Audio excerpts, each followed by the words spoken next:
Today we're talking to Georgetta Williams, my very own Nana. She's 89 years old. We're going to talk about how she stays healthy and fit and vibrant at this big age of hers. I've had this idea for a podcast literally since 2020, and I just kept coming up with excuses as to why I couldn't start yet. And I figured, okay, let me start. But the first person I interview has got to be somebody that I am totally familiar and comfortable with. And that is why we're talking to Nana today. But yeah, you could totally use it to learn anything, even to learn how to use it. Oh. It's like super meta like that. Now all I need to do is learn how to type. I don't even know how to type. You can type on your phone. You text message me. That's enough. Well, texting is different with one finger. Yeah. Okay. Well, you can press the, the little microphone button, and you can ask your question. Yeah. I use that all the time. Oh yeah. Yeah. There are now no excuses. I have to find that on my phone. Anna's always said, "Mommy, hit Amazon. Go to Amazon." Don't go to Amazon now. You be spending too much money. Yeah, you need to stay off of Amazon. And I spend too much money now that I don't have. Right, Walmart. It's like Walmart at your fingertips. Right. You wouldn't have to leave the house. Don't do Amazon. You can even do your prescriptions on Amazon now. Okay. They will deliver them to your door. Yeah, I know. But don't do that. I got that information from Walmart. They say you don't have to come in. But don't you like going in? Yeah, I love going right? Because I love spending money. Oh, I thought you were going to say because you love seeing your friends who work at the pharmacy. Yeah. Oh, I love my friends at the pharmacy. But that's the thing, Nana. You get to go in. You get to see your friends at the pharmacy. They know and love you. And you have the fitness. You park the car. You walk in. The whole experience. You get to go outside. You get to drive.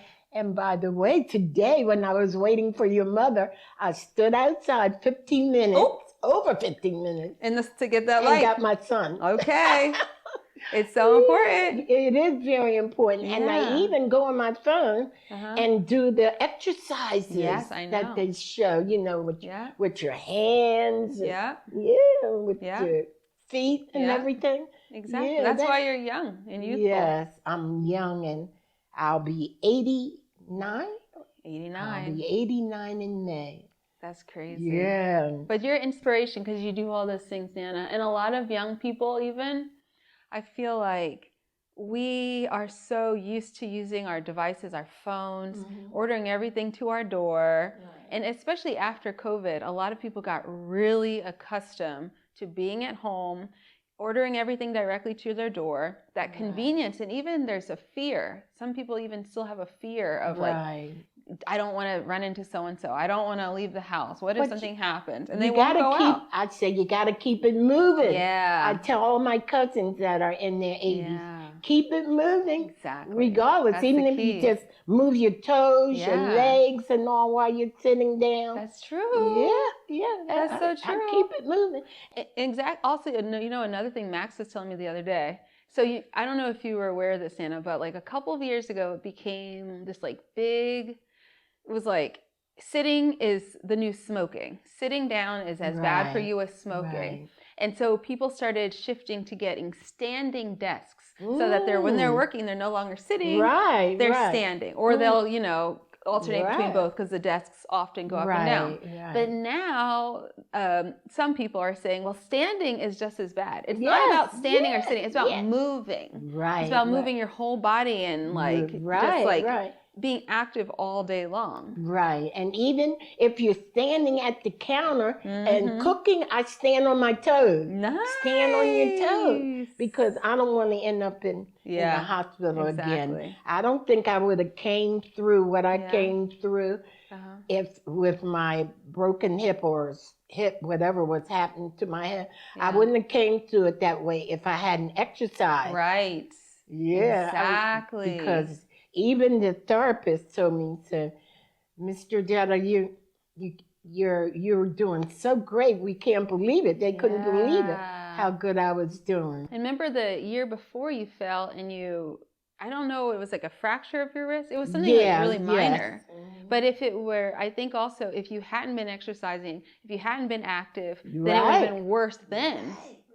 Because you've overcome all these challenges like really quickly, and at an age where most people, that's it. Like that happens, you're in the hospital, and like you might not walk again. You might have to be in a wheelchair, bedbound. Right. But you've always, like, I remember you've always been like doing the push-ups against the wall. Well, yeah. Also, not even like push-ups against the wall and like I'm gonna exercise, but like you cleaned houses, so that's great. All that bending and all. Right. That's so good for your health. Like I know a lot of people, most people have these jobs where you're sitting in a desk or you're stationary, but you and my mom and my dad also, all of you had these jobs where you're constantly moving, lifting, bending. Right, and believe it or not, I wouldn't even be able to reach to the top of my cabinet and get the heavy things that are in there. Even the pot you gave me for Christmas that cast iron was heavy. I had to learn how to hold it and lift it and move it from place to place. But that's just because I kept it moving. I wasn't going to give up. Wow. But that's really beautiful, Nana. Your whole life, I feel like, is such an inspiration and a testimony to movement, to also just like your outlook, your attitude. You're so positive all the time. Even when you're not positive, like even because you like, I used to call you Negative Nancy or Negative Nana because you do think of some like, okay, like for example, years and years ago when I was in high school and I went to Costa Rica and for my exchange program, and you did not want me to go. You were super concerned about it. And then you remember you lived at my mom's house at the time, and they had to call, the school had to call before we did a field trip to get the parents' permission. And they called, and whoever called had a thick Costa Rican Spanish accent, and she left a voicemail to say, "Hi, we're just calling because we're going to take Janae with the other students whitewater rafting." Or maybe she just said rafting. But your brain, you heard the voicemail. In your brain, you heard, we're taking Janae to Iraq. And I think we were in the Iraq war at the time. Because this was like 2004. So we were at war at the time. I think the war had just started. And you literally, I remember you like called, or no, oh my God, because we didn't have cell phones back then. So remember I had that boyfriend, Iman. And you couldn't get in touch with me because I was in a different country. And my parents, I think, were at work and they were like ignoring you. And you called my boyfriend at the time, Iman, and you had him email me. So that night I checked my email and I had an email from him saying, "Janae, your grandmother says you're going to Iraq." Like, no, I'm going whitewater rafting. That sounds like me. Believe me, I am old school, was old school then, and I'm old school now. Yeah, that was 20 years ago. Yeah. You were 60-something years old. I still worry about you when you go out of the country. Yeah, but at the same time, you laugh about it. Yeah. Like, I think that's part of, like you are so positive, and it seems like that kind of counteracts your worries. Because you always are laughing about it, and you always have like, oh, okay, it wasn't as bad as I thought it was going to be. Oh, right. Well, I'm fortunate and blessed because I have a granddaughter that hips me, brings me up to what's going on now, physically and emotionally. And my diet. Yes. Okay, so I wanted to talk to you about diet too, because you called me like a month ago and you were talking to me about, obviously you have come so far. But I also want to mention in a minute like how, I just want to back it up for people who don't know. Because I grew up eating semi-vegetarian, so no red meat and no pork, right? And so you always made soul food, but you always cooked at home. It was always fresh. That's why it was seasonal, called soul food. Right. And you always said that. Yeah. You put love in everything. Yes. And, dedication and all of that. And, but back then in the 90s, not eating red meat and pork was like, I might as well have been vegan. It was like a super like healthy thing back then. Nowadays, we wouldn't even call it semi-vegetarian. We would just nobody would call it anything. But back then, we were already like, I think like ahead of the curve. Right. The way you were cooking, it was authentic and, you know, like soul food, and we ate really well. Right. Like even if you would sometimes fry stuff, it wasn't every day, and generally it was almost always home cooked, like all the time. Oh yeah, and that's why I cooked at home most of the time, because it was less money. I had to put out less money for And we ate a lot of beans. Right. Crazy beans cheap. A lot, but there was a dessert on the side. Yeah, homemade. Can I tell you this joke? Oh yeah, tell me the joke. Let me get my. It's pertaining to being a vegetarian. Okay. This little boy, he told his mom, "I'm going to run away from home." And she said, "Oh, okay." And he went out the door and he was running around and around and around the block. And the policeman in the area that patrolled the area asked him, "Why are you running around the block?" He said, "Because my mother told me not to cross the street." Oh. So that's how I want to sum up being a vegetarian. You have to do it a little bit at a time. Did you come up with that? Yeah. Clever. Somewhat. Because people don't want to go across that street into the vegan aspect of being a vegetarian. Vegan? Yeah. Being a vegan? Yeah, whatever. I think that both of them are big steps for people. To be a vegetarian first is a huge step forward. For people. Right. And that's so true because they don't want to try it. Right. I just tell my friends, just try it. Just try it. Just do it. No, I know. I think the biggest, I want to hear from you. What do you think is the biggest challenge that people have, though, just crossing the street and trying it? Meats. You think so? They don't want to give up their meats. They don't want to give up their pork chops. They don't want to give up their hamburgers. They don't want to give up their bacon. You know, bacon's a big thing too. Yes. That's the biggest challenge. But you have done, Janae, you have done so well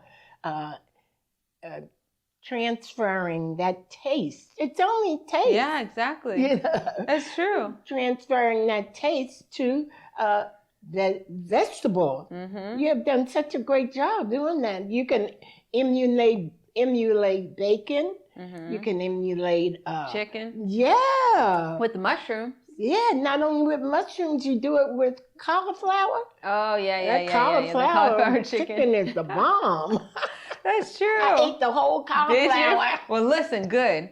And that's a good way, though, to get people to eat. Like, I know, like, children and just people in general who are you love vegetables, but some people don't. So if you can dress it up and turn it into something that you're familiar with, like cauliflower fried chicken. I love vegetables because my grandfather had a farm in Delaware. I was brought up on vegetables. Exactly. Yeah, we would just walk down the road and pick up tomatoes, and I would just eat the center of tomatoes. Really? Didn't need any salt or anything. Wow. Yeah. Do you ever feel like you get that type of tomato now? Have you had that flavor? No. We got to grow our own. I don't think my grandfather even used any pesticides. Is that what you call it? Right. Yeah. Pesticides and what is it, like fertilizers and stuff? Yeah, fertilizer. He probably used like all organic stuff. Yeah. Back then was just all natural. All natural. They didn't even have to worry about organic. They didn't have an alternative. Right. But now we do have to worry. And that's the only thing that hurts me, that I see the result of eating that way. Dumplings and my aunt put dumplings in beans, like the lima beans. She put dumplings in there. And guess what the dumplings were made of? Flour? And lard. Oh, and lard. Yeah, flour and lard. And, it just causes you to swell up. Right. You know? Interesting. And it's bad for your heart. Right. Yeah, cholesterol and all that. Yeah. And that's what that's hard for people to get away from. That way they ate when they were at home. Right. But now, okay, so that I feel like is your generation. Maybe my mom's a little bit, I don't know. But like, I think the bigger challenge with my generation and like the people just a little older than me is like processed foods, it seems. Because I remember when I was a kid, there, like, what was it? Fat-free was all the rage. So there was like all this packaged stuff that was fat-free. But it was like packed with sugar but there was no fat and it was nasty. Oh yeah. And then so even when you took out the fat, now you replace it with something highly processed and the rates for obesity and heart disease and diabetes go up even higher. Well, how do you know if it's processed? If it's in a package. Yeah, okay. Not always, but I can't remember who said it, but one of these like doctors who speaks a lot about nutrition said that you should think of the label on a package as a warning sign. It doesn't mean it's going to be bad, but think of it like that. Look at the package label, see what's in there. You have to read the ingredients. Yes. And even when things are, you can look at something and it seems like, oh, there's only one ingredient in it. But how processed is that one ingredient? Like, for example, something like, now I'm going to use a vegan example just because it's top of mind, but soy protein isolate. It's like soy protein that has been removed from the soybean. So you don't have any of the other, like it's basically been processed to make like a powder that you can add to things, right? High in protein, but it's a powder and it's been processed. So even if you buy a bag of that, it only has that one ingredient, but it is a processed ingredient. So like generally, it's best to eat, like most of your food should be coming from like foods that you recognize it as being grown out of the ground, like a cauliflower. Oh, that you can read. You don't even have to read it. You don't need to read it because you can look at it and be like, that's a cauliflower. This is a sweet potato. This is an apple. It can have a label all at once, but I can see with my eyes what it is. Like that's the healthiest foods. Beans, it's a bag of beans. Right. Whatever. This is a kale. I don't know. This is a leaf of kale. I don't know. But that is like the most nutritious foods.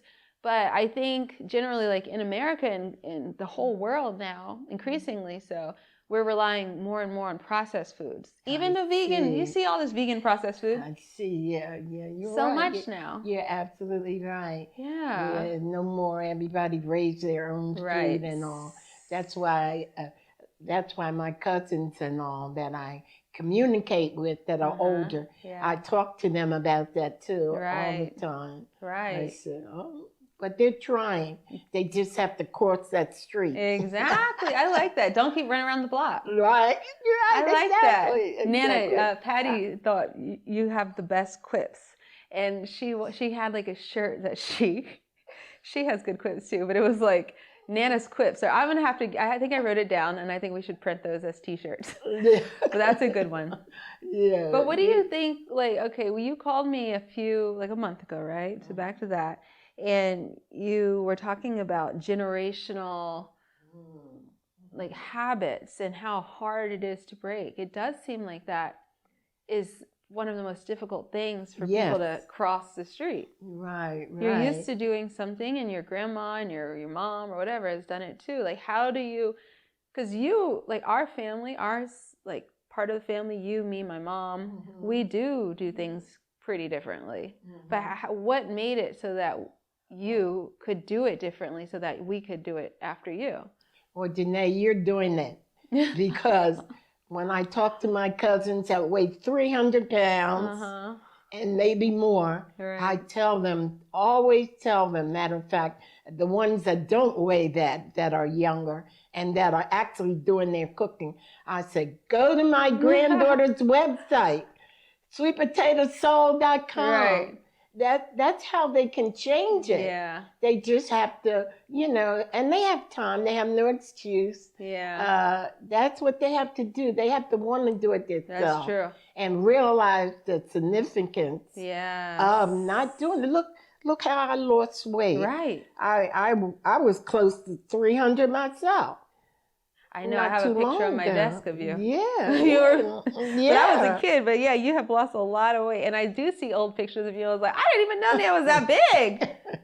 Honestly. Well, I was. And I did it slowly. Right. But Nana, okay, so I do need to ask you about this because you have done it slowly and you have, like, I see what you eat and I see what you cook. You can cook really clean, cook everything at home, all natural ingredients. And I love to cook. Right, and you love to cook, but you did have the issue in the past with emotional eating. Did you overcome that? Like, what did you do? Yes. Okay. I did. I love cookies. Yes. I love ice cake with ice cake. Yeah. Ice cream. You're eating that rice cream. Number one with ice cream. Number one. And I used to make, with all that butter and sugar, I used to make rice pudding. Right. But how did you stop? Because you've lost all this weight. Well, what I did, I informed myself. You have a recipe in your book on sweetpotatosoul.com that is a recipe for rice pudding. That's true. And it doesn't have all that heavy butter in it. That's true. Doesn't have all that heavy cream and sugar in there. That's true, yeah. And cinnamon is very good for you anyhow. Yeah, and your blood sugar. It's really good for your blood sugar too. Right. That's true. So healthy swaps. Yes. Okay. Inform yourself. Yeah. Yeah. I know. You know what? I think it's really sad though, because is it that people, not for us, because like, yes, I inform myself and that's what made me eat healthier. Likewise with you. But like for my example, my father, he said, "Oh, I'll just take this medicine." Like, does he know, or does I wonder how common is that attitude? Like, I'm not going to make a change. I'll just take the drugs. That's what the drugs are for. Well, your father, being a man, most of the time, the wife, whoever does the cooking, has to. He doesn't know what he's eating. You know what I mean? He might think he's eating beef, or he might be eating the tofu that you have so well prepared in your book. Also, they don't know what they're eating most of the time. Right. That's true. You just have to give it to them. That's true. And he does talk, like, I do think he just says stuff to make me, to rile me up, obviously, because he did lose a lot of weight. Yeah. Like, he lost a lot of weight. He's been exercising. He's doing really well himself. And he is eating mostly vegan himself. Tracy is 100% vegan. Right. She's an amazing cook. She does a lot of cooking. Right. And I noticed when we were over there Thanksgiving, everything was edible. Everything. Delish. The way they prepared it and all. It was. You're right. You can do it. Yeah. Men, most of the time, they say they won't eat it, but if you prepare it in a scrumptious way, that they don't realize they're not eating meat. Okay, but that's such a good point though, because a lot of people ask me, what do you do? How do you transition to eating healthier, vegan, whatever, if you are married to someone who is not supportive? And you're not going to cook 2 meals. Right. But like, you can't afford to. You can't afford. Right. Time, money. Like, but you think if you still cook it, they'll eat it? Yes. They don't know the difference. Yes. You'd be surprised. They won't even know the difference. Maybe it's a limiting. Like, so many of our ideas are limiting. Like, they're not necessarily excuses, but we don't recognize that we're just imposing these limitations. We don't know if he'll eat it. He might say he won't, but you cook it and he'll eat it because he's not going to go hungry. Right, exactly. That's a good point. That's a good point. Right. Just give it a try.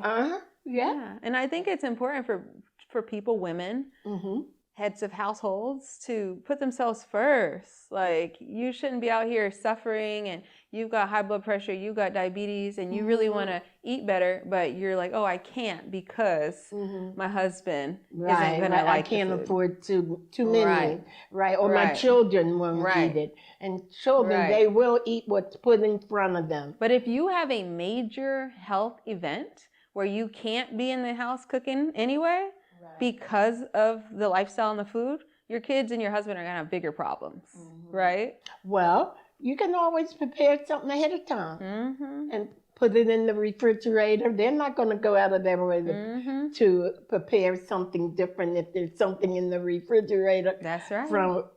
For them to eat. And also, I think I always tell people, okay, so sure, let's say your husband, your children, they want to eat steak, they want to eat chicken. Right. Those things are easy. They don't require a lot of prep. Make your vegan stuff, like let's say you're going to do pasta, right? Like a nice pasta with lots of vegetables, whatever, or a curry. Right. Then you're going to buy the chicken anyway. Cook the chicken on the side. You eat that whatever main dish that you made that is plant-based, and then they can eat the meat. Right. You know, just separate it. So you don't need to make two different meals, but they'll eat their meat with the pasta still. Yeah, they certainly will. Because the meat is not hard to cook, like usually, right? Right. No, it's not. Right. It's not hard to prepare. Especially if you have your book. That's where the mushrooms come in. I was going to say, you got to transition the family from the meat to the mushroom. Right, exactly. Yeah, though I haven't succeeded. Georgie still don't like mushrooms. Right. Well, Georgie won't know mushrooms if you prepare them, and she doesn't know they're in there. You're right, though. Yeah. Like, do you remember those empanadas I made? They were like mushroom empanadas. Yeah. She loved those. And they were a lot of mushrooms. That's what I said. It's all in the technique, and you have that technique, Janae. You do. That's a good one. I need to make that. I actually really want to make that one again, because I haven't done it in a long time, and I know she loved them. And they're so good for you. Mushrooms, right? Right. And I tell Ann, my friend Ann, to prepare mushrooms for her husband. Yeah. Because, they're very good for men and women. Yes. Too. The brain. Right. The heart, the whole body. Antioxidants, preventing lowering your risk of cancer. Right. Yeah, mushrooms are good, especially if he eats, I think they eat steak twice or beef like twice or 3 times a week. I said, substitute it with mushrooms one time. He won't care. Exactly. You just got to try it. And they're so meaty anyway. A lot of people who love meat love mushrooms. Right. And then they often put them together. Yes. But so we started talking about like how, for you, you're active. You've always been active. Yeah. But you were not active like I'm out playing tennis and running track. You were just like in your life. You have a lot of energy. You've always been doing a lot of movement. Your job required a lot of movement. So I think it's also important to remind people that the food is important. It's probably the most important thing. Energy. Yes, what you eat, but you've got to actually do like once. I don't know if it's got to be the same time or what or in stages, but we need to start thinking about these other aspects of health beyond the food, so that you could be like you, because you've got the food, right? But you also have the active. And now you yourself are getting out in the sunshine. Right. Getting more of that. Right. Yeah, like my granddaughter said. Is it working? Nana, you need 15 minutes of sun. Yes. And even when it's cold. How's your sleep? Yeah. Is it good? It's working. It's working? Yeah. Good. And I get to see some of my neighbors when they come out and say, hi, Miss Williams. Good. I guess they didn't even know I was there. But right. now I stand outside, even if I just stand by my car. Right. Where in the sun. Oh, I'm so glad. Yeah. When I lived in New York and in Boston, there was always talk of seasonal depression. This time of year, February, March, January, really. Because it's gloomy. Gloomy. And then you're indoors. You're forced to be inside. But are you really forced? Right. Because if you look at people in Scandinavia and Europe, it's super cold, right? They literally put their babies out in strollers to take naps. Right. I used to do that with your mother.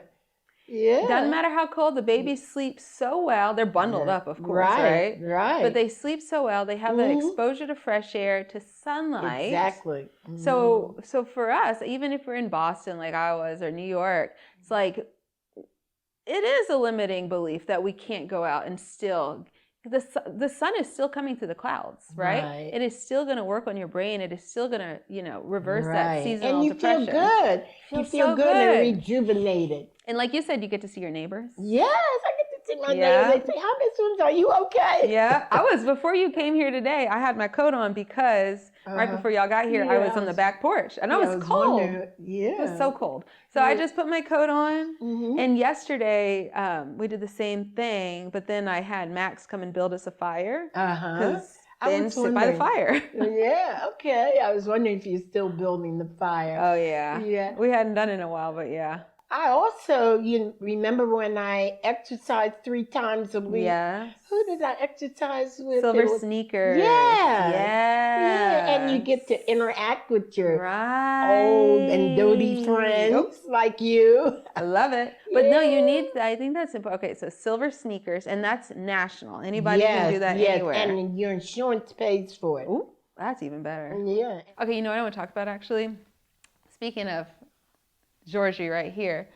Children and eating well, making healthy habits now. Because you and I were talking about how hard it is to break generational habits. But the children are a great place to start with new habits, healthy habits. What do you think parents should be doing to make sure that they are preparing their children with healthy habits for the future? First of all, I know it's difficult to plan. To plan what I'm going to feed my daughter or son in the morning, and what I'm going to give her for lunch, what I'm going to give her for dinner, what I'm going to prepare for dinner. Planning is the most important thing. Okay. Because my cousin, right now, he weighs over 300 pounds, but I said, his mother, when he was little, all they knew was McDonald's because his mother worked at, she had her own shop, beauty shop. Right. And every time for lunch or for dinner, they would go to McDonald's. Wow. Right. And right now, he eats fast food. Yeah. And he's in his 40s or 50s, but he still eats fast food. Because it's so hard to break the habit, though. Yes. And it's not your fault as a child. You didn't choose. But now you're 40, 50. Right. I was listening to this interview. This reporter, journalist, he wrote a book about obesity. He's from England. He wrote a book about obesity, and he himself is on Ozempic. And he was talking about how important Ozempic is for people like him who were raised on junk food, who have tried everything to stop eating it, to lose weight naturally, to become healthier. But it is so difficult because since he was a little kid, he's been raised eating this way, and it is literally addictive. That's that generational. They don't know any better, and they haven't been taught any better. Okay, now what do you think about Ozempic? The weight loss pill, Ozempic and Wegovy, the ones I think anything that goes in your body that's unnatural, it's not good. Okay. Anything. Because it's not intended for you to get off of it either. You get on it and you're on it. Because if you get off it, you'll gain the weight back. Well, even I was on medicine for high blood pressure, and I'm trying to get off of it. Get off of that. Why would you want to continue to put something in your body for years and years? And my pressure is down now. Right. I know, consistently for many months. Yes. But, eventually I'll get off the medicine altogether. But why would you want to start putting something in your body that you can't get off? I think so a couple things. For you, your blood pressure has been great for months. But I also see, I went to the doctor with you recently, I also see that the doctor is reluctant. The doctors are always reluctant because they don't see what you're doing at home to keep your blood pressure down. Right. They see this is the medicine, her blood pressure is good, we better keep her on the medicine. Right. So it's very difficult for the doctor to take you off of a medication, even if your blood pressure is down or your weight is down because of what you are doing at home. They don't see it like that. But secondly, with the obesity thing and the Ozempic, I've thought a lot about it. I do think that the weight loss pills can have their place. but I feel like you just said before about planning. Life is all about planning. You have to plan. You got to have a plan to replace it.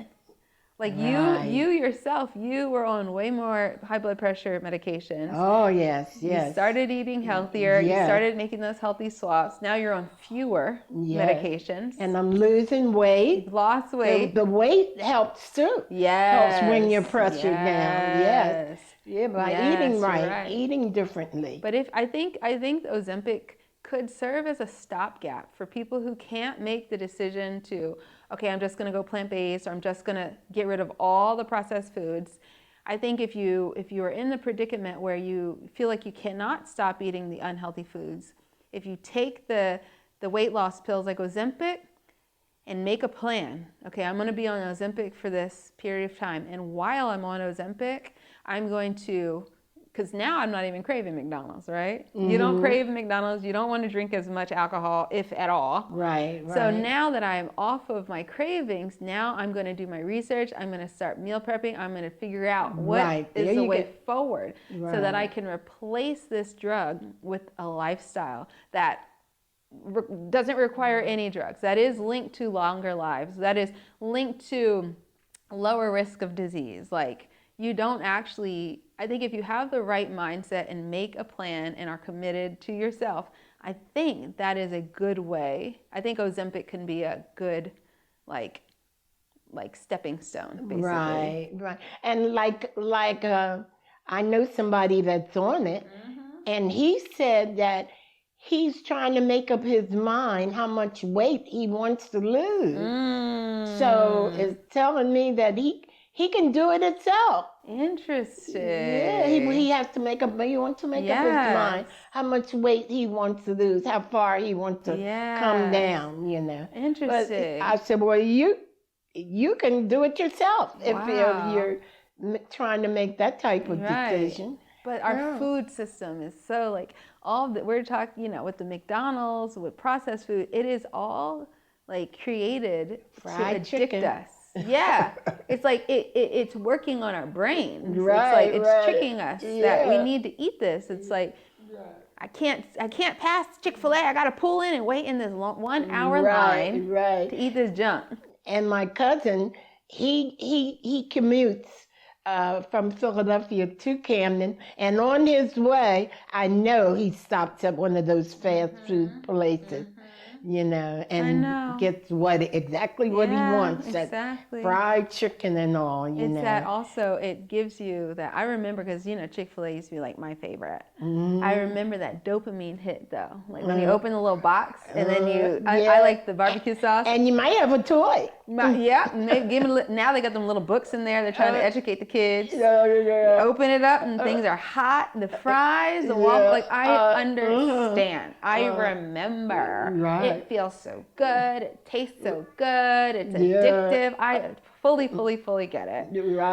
But we need to be stronger than and these get that same feeling with Listen, though, honest. So as a testimony, you can have that same feeling with healthy food. Yes, you can. You just have to try a little harder. Yes. Just take that step. Yes. Like the little boy crossing the street. Yeah. Oh, Nana, you're so inspiring. Yeah. Good. To I me love and you. so many people. Honestly. You have inspired me. Aww. You have given me so much life or fulfillment in life. Yeah. Likewise. I before we end it, I always tell the story when I was a little girl, you always let me mix the ingredients together on the counter. I always watched you cook, but also you always let me just be free and mix whatever flours and spices and put them in the oven and take them outside and pretend like I want you to eat them. It gave me so much freedom in general. Whenever you've always honored whatever I want to do, however I'm feeling, and always made me feel like I could do anything. And so this all Sweet Potato Soul, everything is because of you. Oh, thank you, Janae. It's because I love you, and because I appreciate. We need you. We need somebody like you to give us inspiration and to tell us, because really we only know what we've been accustomed to. That's true. And you are opening the doors and opening the books and everything, letting us know that we can do better. Mm-hmm. We can live and eat healthier, which is a blessing. Well, you have given me that, because, and I want to remind people just listening also, like, to really commit to your children and do it for your children. Right. Because, like, you know, my mom always tells the story of her. You made sure she went to like a great school, right? Yeah. And then she made sure I went to a great school also, even though we didn't live in the area. Right. But the commitment and the sacrifice to our children, because we never know what the sacrifices that we make will mean for our children and for their future and how they will affect the world. If you don't know like how you're gonna make a healthy choice, how you're gonna move forward, how you're gonna, you know, start eating and living better, do it for your children, because you're going to be an example to them, and you never know what they'll end up doing thanks to that sacrifice and that commitment that you made. And your children are your future. That's right. I believe the children are the future. Nan, are you going to come back on the podcast? Yes. In the future? Yes, of course. I wanted to say, I'm back. Ah, she's back. You'll have to keep coming back. I will. Yes. I will. And maybe we can interview some people together. Okay. That would be fun. Sounds like a plan. Right, we have a third person here, and we're grilling them. Sounds like a plan. Let's do it. High five. Thank you, Nana. Love you, baby. Love you too. Okay, Georgie, you can make all the noise. Okay, guys, tell me the truth. What did you think? I hope you liked this episode, but leave a comment down below. Let me know how you liked it. Like I said, this is my first time interviewing anyone. And since then, I have recorded many, many, many more interviews with amazing people who are, you know, experts in wellness. I've interviewed doctors. I've interviewed Reiki masters and meditation teachers, all sorts of incredible, inspiring wellness women. So if you want to hear more, make sure to head over to my new YouTube channel, give it a follow, give it a like, turn the notifications on, and stay tuned because I'll be sharing new episodes every week.